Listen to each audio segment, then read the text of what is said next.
want to be turning to Exodus 28. We're going to be covering there a little bit. We're going to continue on with our study on the tabernacle, focusing right now on the priestly garments.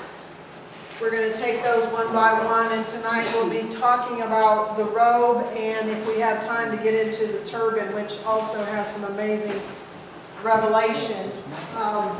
Before we do, though, I want to kind of touch base on what for those of y'all that were here last week, one of the things that kind of came up after the discussion, I kind of started talking to the Lord about it and wanted to clarify or really kind of go a little more in depth on the tribes.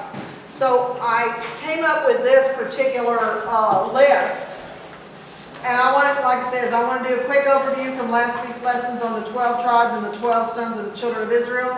On the 12 stones on the breastplate of the high priest, it represented 2 tribes that were not represented in other listings of the tribes, okay? Because you will notice what we talked about last week when we talked about the 12 stones, Levi and Joseph were on those 12 stones.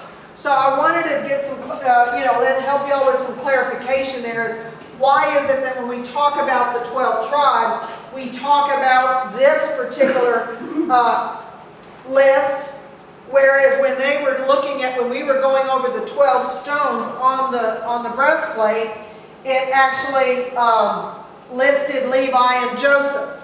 So here's the difference between the two. When we were talking about the 12 stones on the breastplate and it mentioned Levi and Joseph, that was the 12 that pertained to religious matters. When you look at the ones that include Ephraim, Manasseh, but leave out Levi and Joseph, those pertain to the land inheritance, okay? Because Levi did not get any land inheritance because they were a part of Levitical priesthood, and therefore they did not own the land. They were working off of the 10%, the tithes that went into the actual tabernacle, temple, and so forth. But so when you see this 12 right here, that has to do with land inheritance. And whenever you see it where Levi and Joseph are included, that actually has to do with the religious matters. In other words, inheritance. So with the difference that Joseph and Levi were not on the land inheritance because Joseph was given double portion from his sons. And so with that, Ephraim and Manasseh were Joseph's sons, and they actually were given land inheritance through Joseph. So that's why you've got Ephraim and Manasseh. They were not part of the ones that were actually born to Jacob. They were actually Jacob's grandsons that came through Joseph. Okay, so I just wanted to explain that to you, why sometimes you'll see Joseph and Levi, why sometimes you'll see Ephraim and Manasseh, because it has to do with whether it's talking about their land or whether it's talking about religious purposes. Okay? All right, now, the other thing I want to mention is, as we talked about the 12 stones, and we had this list last week of the tribes, and this is the one that I was telling you about that had to do from the religious perspective, where it included Levi and Joseph. Now, I know I told you to go to Exodus, but can you go to Ezekiel 28 real quick? Because I really want us to read this real quick. Ezekiel 28.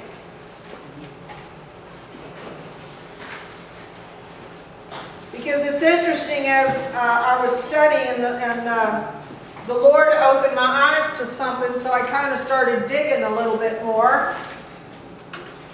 Then I'm going to kind of explain a little bit there. Exodus 28, and I'm going to start in verse 13. Okay? This has to do with Lucifer, because in Exodus 28, it's going to describe Lucifer and how he was and so forth before he fell and then when he fell. In Exodus or Ezekiel? No, Ezekiel, we're going to be in Ezekiel 28. Ezekiel 28. All right, verse 13. Thou hast been in Eden, the garden of God. This is talking about Lucifer, okay? Every precious stone was thy covering. The sardius, topaz, diamond, beryl, onyx, jasper, sapphire, emerald, carbuncle, and gold. The workmanship of thy tambourines and of thy pipes was prepared in thee in the day that you were created. Thou art the anointed cherub that covers, and I have set thee so. Thou wast upon the holy mountain of God. Thou hast walked up and down in the midst of the stones of fire. Thou wast perfect in thy ways from the day that thou wert created until iniquity was found in you. By the multitude of your merchandise they have filled the midst of you with violence, and you have sinned. Therefore I will cast you as profane out of the mountain of God, and I will destroy you, O covering cherub, from the midst of the stones of fire. Thy heart was lifted up because of thy beauty. Thou hast corrupted thy wisdom by reason of thy brightness. I will cast thee to the ground. I will lay thee before kings, that they may behold thee.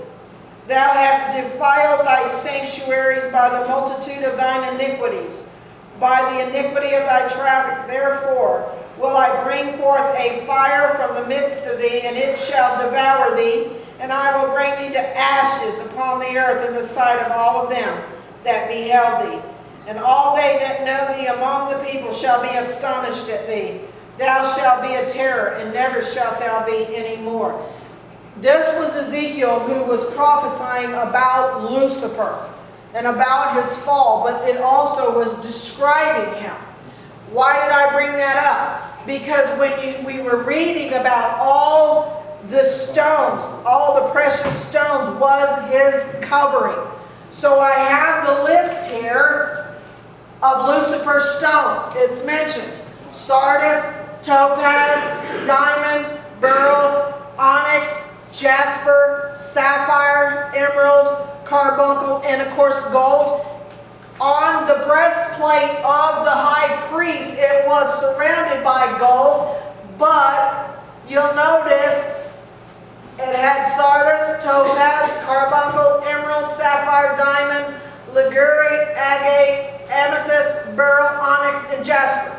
So these three here that I have underlined, I said, okay, Lord, why were those three not mentioned?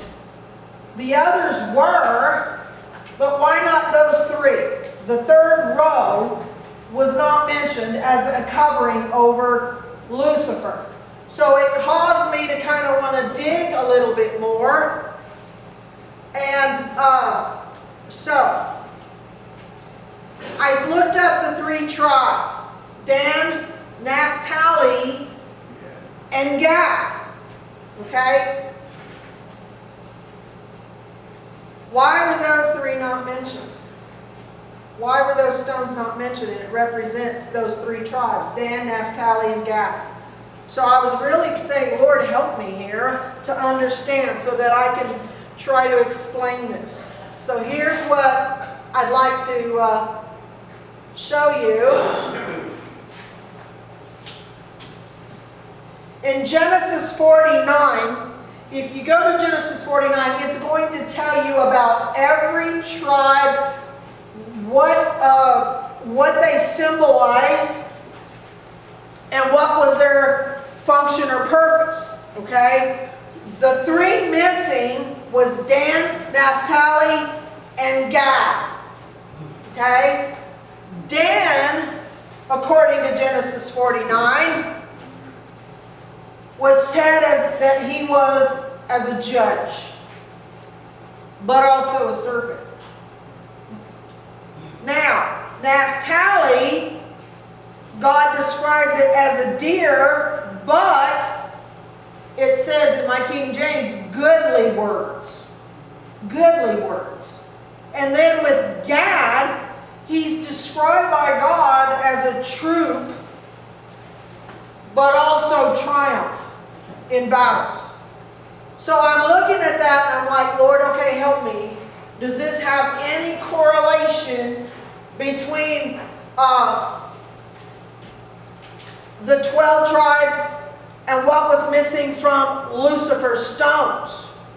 So I'm staring at it, I'm meditating on it, I'm thinking about it. And I said, okay, Lord, this is what I believe you're telling me. Why Satan, Lucifer, could not have had those 3 stones? Because he will never be your permanent judge. Now, he will try to judge your sin in your life, but there's no way that Lucifer will ever be the ultimate judge in your life. Okay? Naphtali, goodly words. There are no goodly words that will come out of his mouth. He's the father of lies. And then when I looked at Gad, I thought, okay, Lord, what you're telling me is God saying he will never triumph over my sons and daughters. Because of what? Because of Jesus. So those 3 things that were not a part of Lucifer's stones, I really believe that what God was showing me is because of what they stood for. Now, what we're going to do though is go into the actual stones in the Hebrew meaning of the stones. Now, but before we do that, I want to give you a side note of a little bit of information about Lucifer's name. And I know Daryl and Elizabeth, have been teaching that. There's a good understanding about why his name was Lucifer versus the other 2 archangels. Okay? Now, Michael and Gabriel were known to be what? Archangels of God, right? They were always before God. God would send them out. They were like generals. They were doing the work of the Lord that God commanded. What is similar to Gabriel and Michael's name? El. Their last name, or their name ends with El. Michael, Gabriel. What does El mean in Hebrew? God's name. God's name. El Shaddai. Elohim. El is a Hebrew word for God. One of many of his names. So when you think about it, Gabriel, Michael, ending in El, were a part of, or in other words, God had a part in their existence, if I'll just use that word. But you'll notice Lucifer, did his name end in El? No. Right? And I think we were talking about that last week, Elizabeth, that if Lucifer's name had ended in El, that meant that God would have been a part of him. And God could not be, because he fell from heaven out of disobedience. He fell. He tried to become like God. So God could not have his name in Lucifer. So that's just a little bit of side information there when you think about it. Michael, Gabriel, God's name's in there, but not Lucifer's. Not Lucifer's. Go ahead. He couldn't have that El in there because God judged him. And if there was an El in there, then God would have judged himself and he would have been condemned. Think about that. God, if his name would have been in there, God would have judged himself when he judged Satan or Lucifer. Interesting. Really interesting. That's why names are so important. Very important. I think y'all know that. Those of y'all that have been in many of these studies, you find out, why does God put names in there? What's the meaning of them? What's the purpose of them? And even the fact that he named Gabriel, Michael, who are still faithful to the Lord, but Lucifer was not. So, I just kind of, when I saw that about those stones, that even Lucifer had all of those stones except those three. Now, let's break down these stones real quick. The first one is Lagur, which was for the tribe of Dan. Alright, so I looked it up, and the Hebrew word is Lashem. And there's the Hebrew letters for it. The first one is Lamed, which is teacher, rod, staff. Then there is Shin, consume, destroy, El Shaddai. And then Mem, mighty, massive, and chaos. So, here we are thinking about, once again, thinking about the stone of Dan. That stone represents also El Shaddai, who is mighty, massive, with his rod and his staff. That's what the stone symbolizes. And I can understand why that wasn't on him. And then the one agate, which the Hebrew word is shebo. And that one has shin and bet. Once again, God's name is in that stone. Bet, meaning tent, house, where you live. Rabbi, did you see anything on these two? Well, if you look at both of them there, we can come up with authority. El Shaddai's tongue and his teaching consumes and destroys chaos and disorder, and breaks up what is in your house where you live.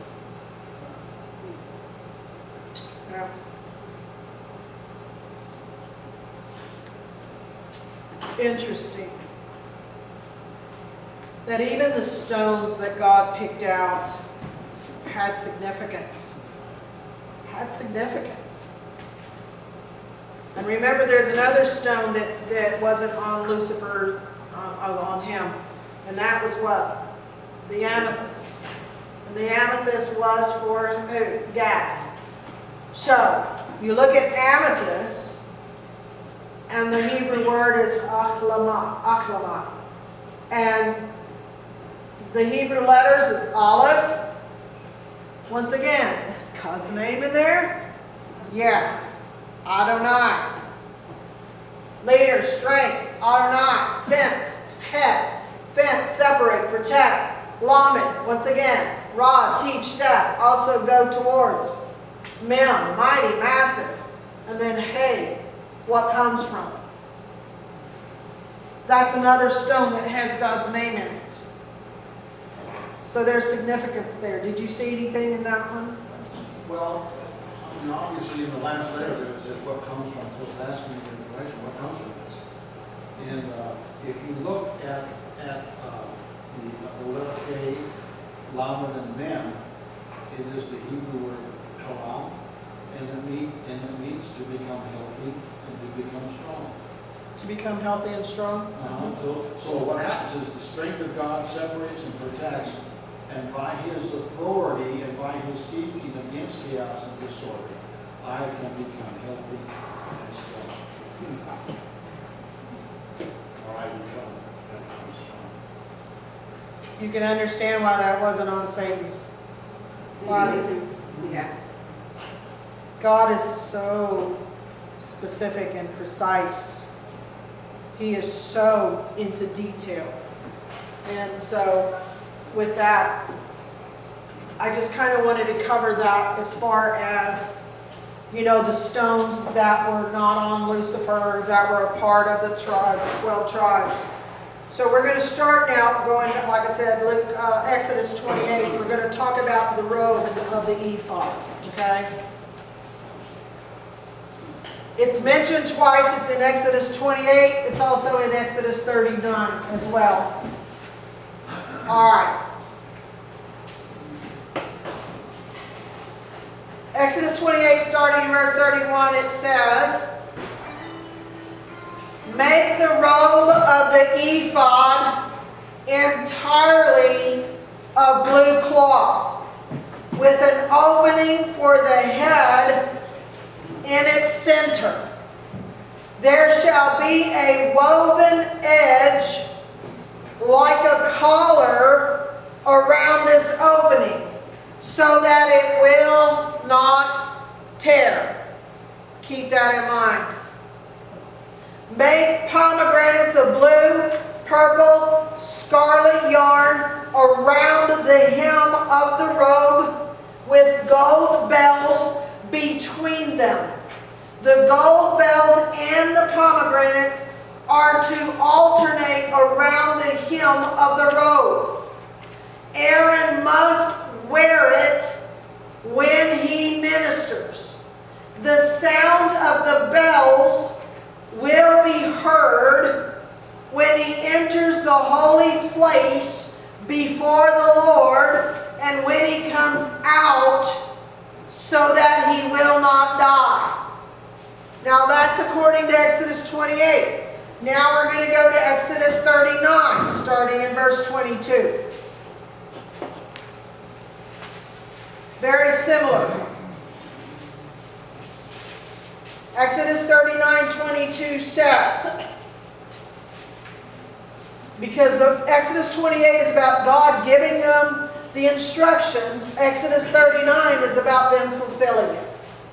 They made the robe of the ephod entirely of blue cloth, the work of a weaver, with an opening in the center of the robe like the opening of a collar, and a band around this opening so that it would not tear. They made pomegranates of blue, purple, scarlet yarn, and finely twisted linen around the hem of the robe. And they made bells of pure gold and attached them around the hem between the pomegranates. The bells and the pomegranates alternated around the hem of the robe to be worn for ministering as the Lord commanded Moses. Okay? Now, under the ephod, the high priest wore a robe of blue. Golden bells were attached to the hem, and pomegranates made from material hung between the bells. The robe of the ephod was a plain blue sleeveless garment worn directly beneath the ephod and probably extending some inches below it. Apparently, there was a row of pomegranates embroidered upon the hem, interspaced with tinkling golden bells which sounded as the priest moved.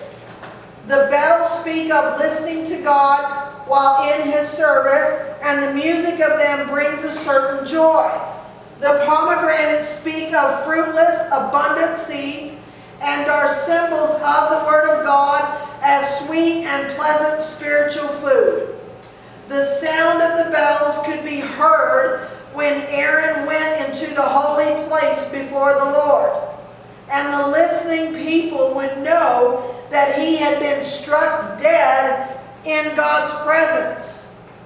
Or that he had not been struck dead in God's presence, but that his offering on their behalf had been accepted by God. So the purpose of the bells was when the people were listening outside and they would hear the bells, they would know the high priest didn't die. That he was before the Lord, and that his offering was before the Lord, and that God accepted it. Okay? So let's keep going on with this. In Exodus 39, verses 25 and 26, as we read earlier, and they made bells of pure gold and put the bells between the pomegranates on the hem of the robe, all around between the pomegranates. A bell and a pomegranate, a bell and a pomegranate, all around the hem of the robe to minister in, as the Lord had commanded Moses. Once again, the alternating bell and pomegranate on the skirts of the priest's robe were typical of his obligation to testimony and fruit bearing. Okay? So why pomegranates? Why the bells?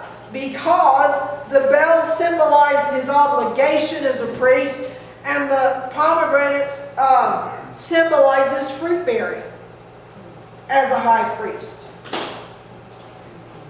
Now, you remember, as we read earlier, when God told them to make that robe, that it had to be with just a circle, right? But it wasn't to have seams, it was to be one piece, okay? So I want to turn now to Jesus in John 19.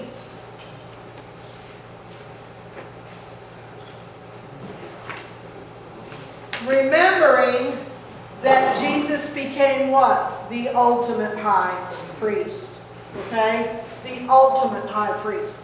So in John 19, verses 23 and 24, it says, when the soldiers crucified Jesus, they took his clothes, divided them into 4 shares, one for each of them, with the undergarment remaining, right, which would have been the robe.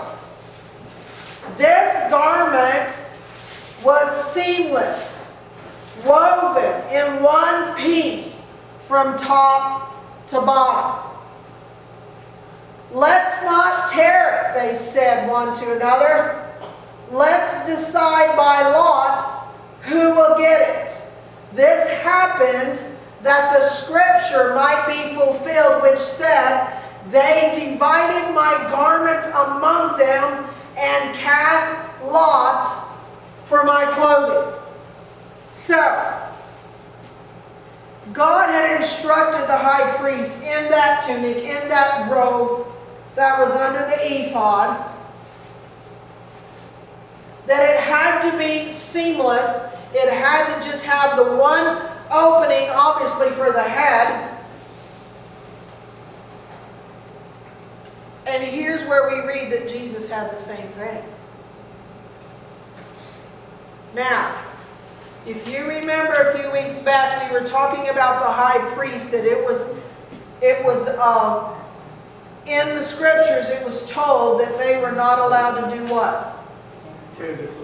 They were not allowed to tear it. And of course, Caiaphas the high priest did. He tore it. And we all know that that had to happen because the priesthood was being transferred to Jesus. So Jesus had a seamless robe, as a high priest would have. But you'll notice it wasn't allowed to be torn. Because if it would have been torn, it would have been symbolic of tearing the priesthood. Caiaphas did it to end the priesthood in the Old Testament. Jesus then became the ultimate high priest the minute Caiaphas tore it. Jesus had the same tunic, the same cloak, but they were not allowed to tear it. God would not allow that to happen. So when the soldiers, right, a Roman crucifixion was supervised by soldiers, both to keep order and to make sure the condemned actually died. And that's why they were in charge of the crucifixions. Because it was up to them to make sure, number one, that they were punished, then they were crucified, nailed, but also then to make sure and validate that they had actually died. But they took his clothes, is what the word says. On the cross, Jesus retained no material possessions. Even the clothes on his back were taken, and his tunic was awarded by a bit of petty gambling. You see, a lot of times you'll see on pictures of Jesus on the cross, sometimes you'll see he's fully clothed. Sometimes you'll see that he has some garments on. But the Romans had a way of humiliating those on the cross that were being punished and stripped them naked. And it's hard to fathom that Jesus was done that way. He was stripped of everything. This shows that Jesus came all the way down the ladder to accomplish our salvation.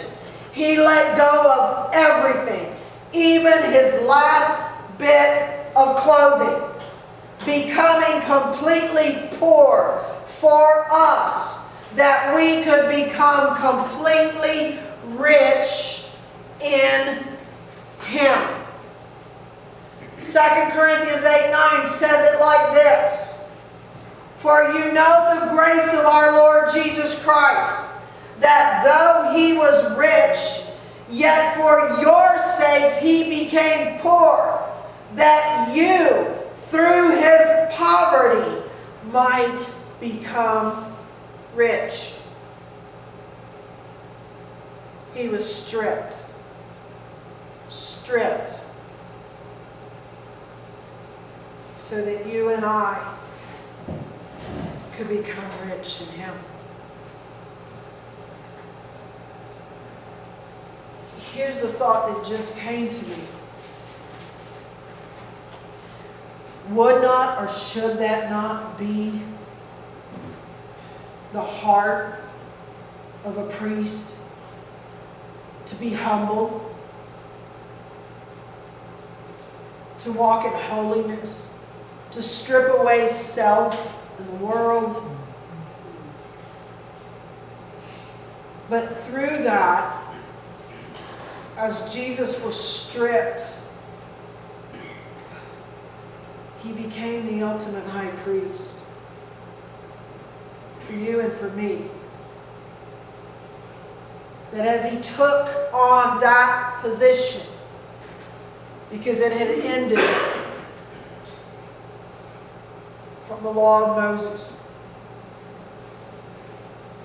now he stands as our ultimate high priest, clothed in that authority,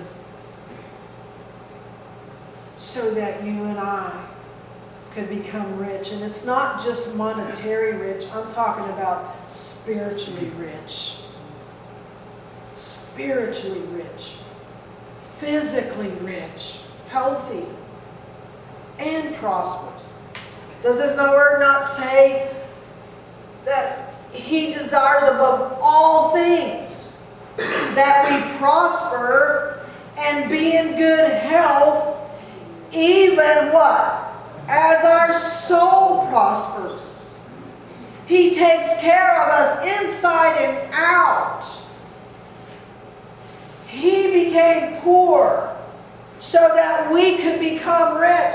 And his word says he desires that we prosper and be in good health, just as our soul prospers. And he made that possible through what he went through. So, the tunic again was without seam, woven from the top in one piece. The main garment that Jesus wore, the tunic, was made well enough that it was better to not tear it in 4 parts, as each of the 4 soldiers had already received one of his other garments. So they all took other garments that were on Jesus and they cast lots for them, or cast lots for the one that was seamless. Jesus' seamless tunic reminds us of his role as our great high priest. Because, as we read in Exodus 28, it tells us that the high priest wore a seamless garment. Now, you don't see it very often in movies or things like that about Jesus. You don't really ever see too much of that, where they show Jesus wearing a seamless garment near the time of his arrest and his crucifixion. But he obviously had it on for them to want to gamble for it.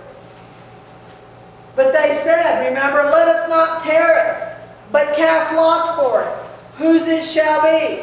The soldiers did this in an unknowing fulfillment of the prophecy of Psalms 22:18.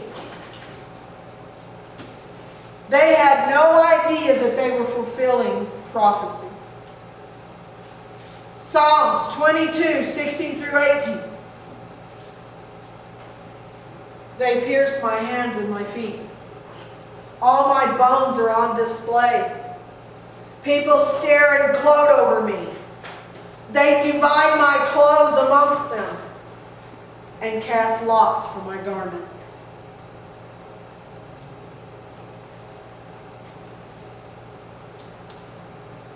Real quickly, let's go to Psalms 22, real quickly. Some of you may already know this, some of you may not.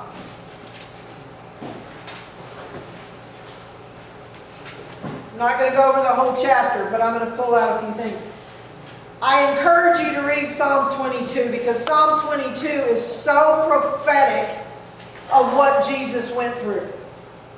Psalms 23, look at verse 1. My God, why hast thou forsaken me?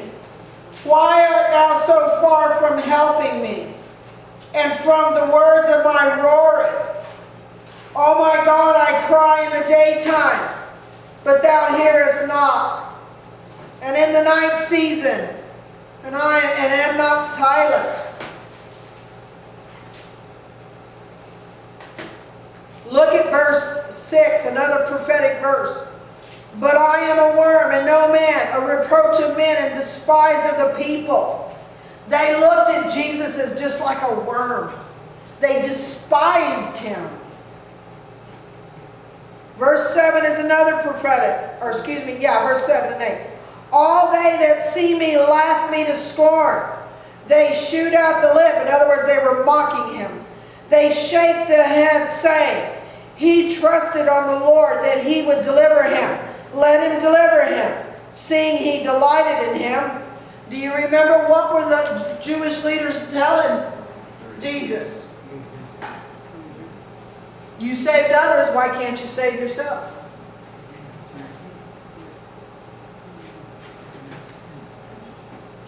Look at verse 14. I am poured out like water, and all my bones are out of joint. My heart is like wax. It has melted in the midst of my bowels. My strength is dried up like a potsherd, and my tongue cleaves to my jaws. And thou hast brought me into the dust of death. For dogs have compassed me, the assembly of the wicked have enclosed me. They pierced my hands and my feet. I may tell all my bones. They look and stare upon me. In other words, he was so badly beaten from the whipping that his bones were exposed. Verse 18, they part my garments among them and cast lots upon my vesture. This particular chapter is amazing how it prophesied. But real quickly, while we're in Psalms, go to Psalms 34. Can I say something real quick? Huh? If you read that in the Amplified Version, Okay, go ahead. it ends with, it is finished. Isn't that amazing? Where was I? 34. Look at Psalms 34. Wow, that's powerful. Verse 20. He keeps all his bones, and not one of them is broken. There is so much prophetic revelation in Psalms about Jesus. But I encourage you to read Psalms 22 again all the way through. All the way through. And you'll see so much parallels about what Jesus went through. Okay? Now, I want to turn just a little bit about what happened when a tunic was torn. Okay? We are going to go to 1 Kings 11.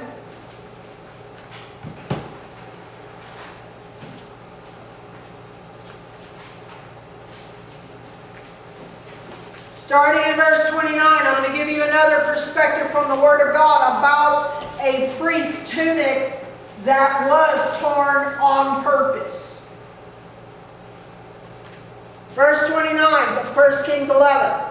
And at that time when Jeroboam went out of Jerusalem, the prophet Ahijah the Shilonite found him on the road.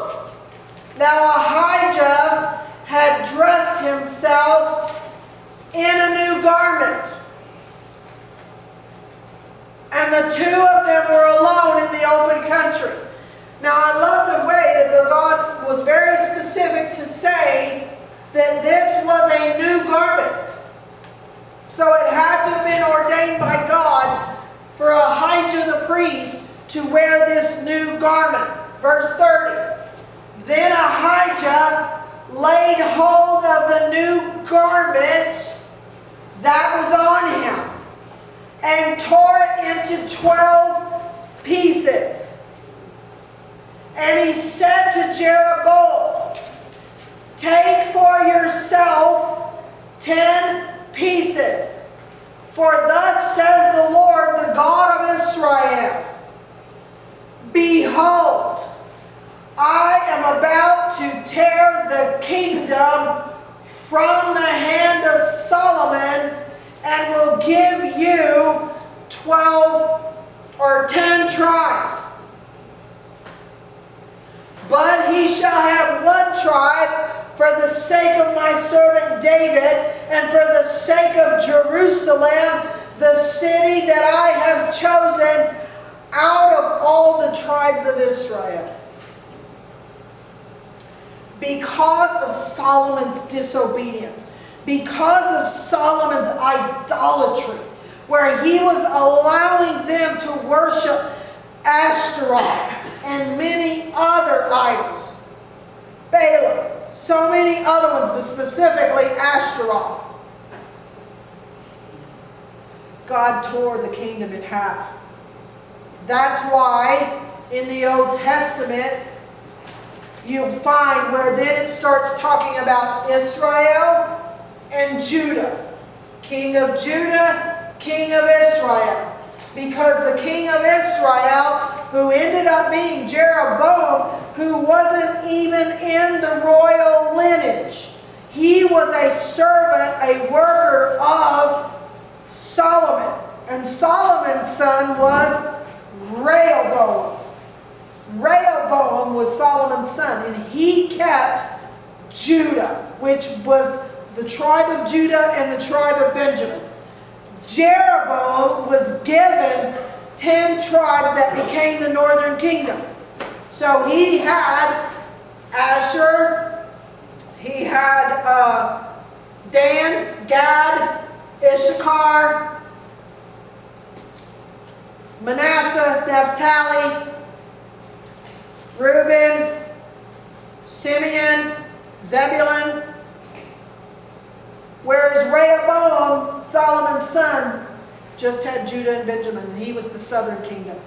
So when you're reading in the Old Testament, why are you saying king of Israel and king of Judah? Because God split the kingdom because of Solomon's idolatry and disobedience. But God was faithful to the Davidic covenant and kept Jerusalem and the lineage of King David to carry forth. Okay? Now, God allowed then what? For that time, there was a tearing away not only of the kingdom, but of the priesthood. Because Jeroboam that took Israel, they worshipped where? Samaria. Whereas Rehoboam, they still worshiped in Jerusalem. So now there was a division, even in where they worshiped, and obviously they had their own priests in Samaria for the Israel. Then Judah had their own for Jerusalem.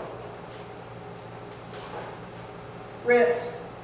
The kingdoms were ripped, so had to be the priesthood ripped. Now, I have my little note down here because it's important. It was important for Jesus' robe to not be torn because he was the one who would reunite the kingdom into one. They could not tear Jesus' garment because he was reuniting the kingdoms that were divided. You'll notice, for those of y'all that went through that study of the 72 steps of Jesus, if you will remember, Jesus spent more time in northern, I'll just say northern Israel, Sea of Galilee, Capernaum, all that area up there. He spent more time ministering there than he did in the southern part, which is Jerusalem in that area. He was reuniting. He was showing himself to them, revealing the Messiah to them. He had a home in Capernaum.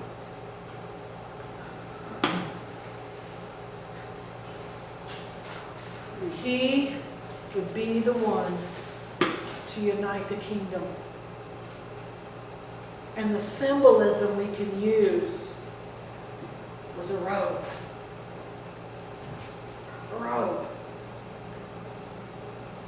Now you understand why, going all the way back, why God was so specific in how it was designed and made. Because God saw the end from the beginning.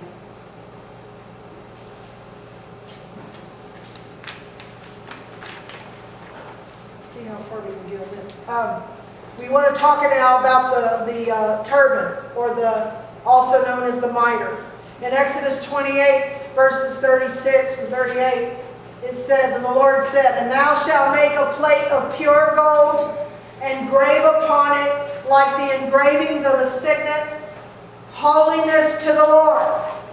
So he told him, you make this gold plate for the turban, for the high priest, and you're going to engrave that gold plate, and it must say, holiness to the Lord. And it shall be upon Aaron's forehead, and it shall be always upon his forehead, that they may be accepted before the Lord. They could only be, obviously, that they may be accepted before the Lord if what was always before them from the high priest was that insignia or that engraving that said, holiness to the Lord. Because it was a reminder to them when they saw that, what God expected his people to live their life like. Does he expect you and I to do it as well? Of course he does. Of course he does.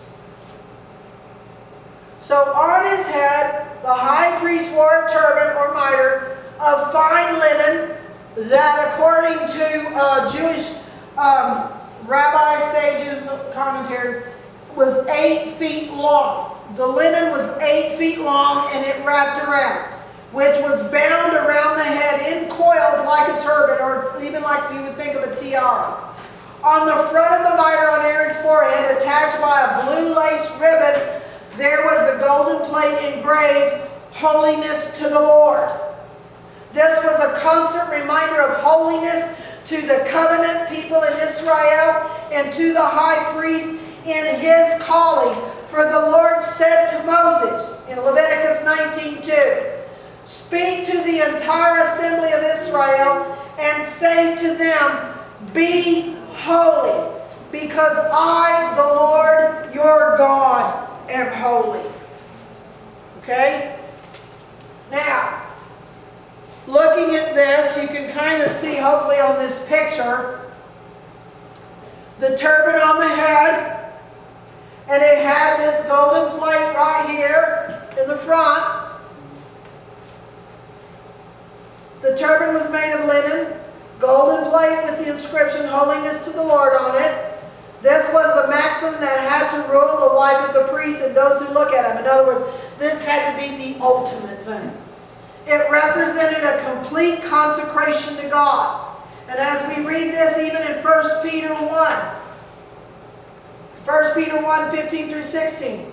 But as he who called you is holy, you also be holy in all of your conduct, because it is written, be holy, for I am holy. The Lord not only told the children of Israel in Leviticus, but he also told even you and I in the New Testament the very same thing. Be holy, for I am holy. Alright, so this was similar to something like the engraving that was on that golden plate.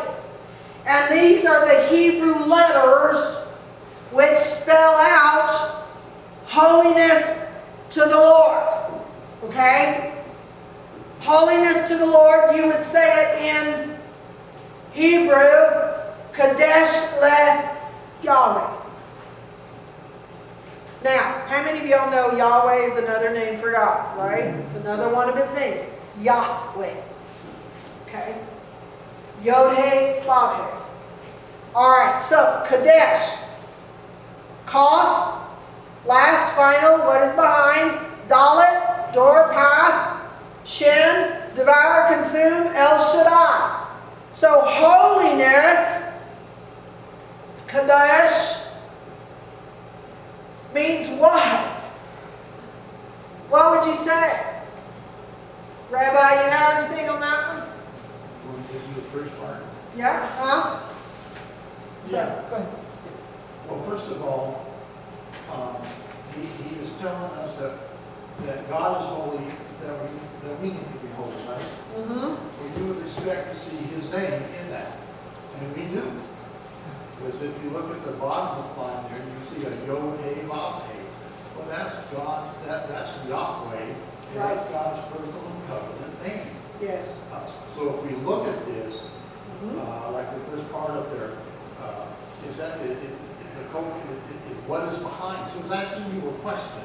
Yeah. Okay, what is behind this path, this way of life of El Shaddai? Okay, and then we go down to the next one, and it's to reveal his authority, to reveal his tongue, his word, to reveal his teaching, and to bring to revelation knowledge the work of his hands and the revelation knowledge of his mercy. And then it says that he secures that to us, that we become one with him.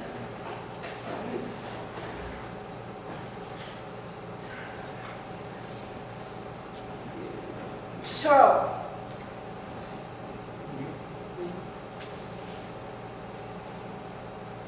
God, not only is his name in holiness, Kadesh, but he wanted them, like Rabbi Darrell was saying, Elder Darrell was saying, he's in this. He's so in the middle of it.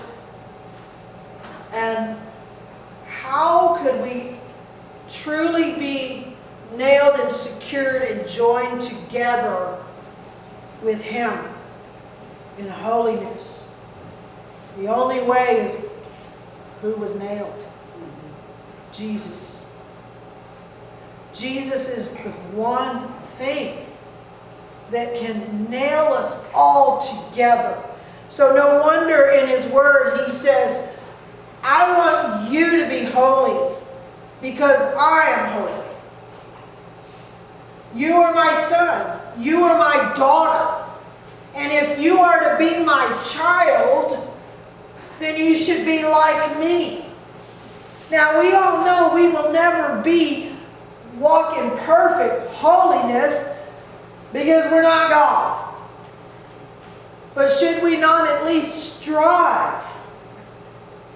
Because he says, be holy, for I am holy.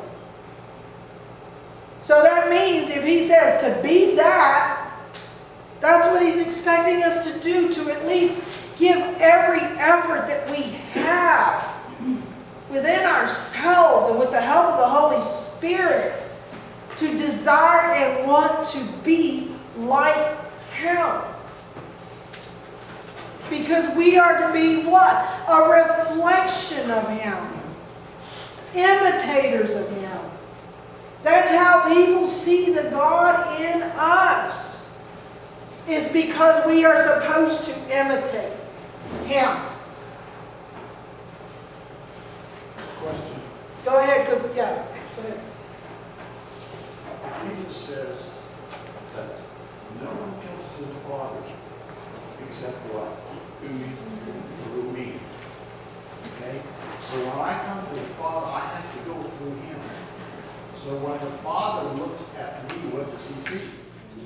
He sees his Son. And who is his Son? He is holy. Yes.